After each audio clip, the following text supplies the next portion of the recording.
Георги, прибрах се. Леле, майко. О, мамо. Георги, какво си направил, бе? Ма ти луд ли си, бе, момченце? Аз Защо си изкарал всичките неща от килера?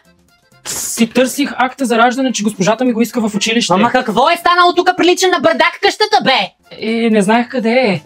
Търсиш си акта за раждане. Ма ти нормален ли си, нали ти казах с нощи? Под леглото в твоята стая. Откъде да знам, че е в моята стая под леглото? А не в килера.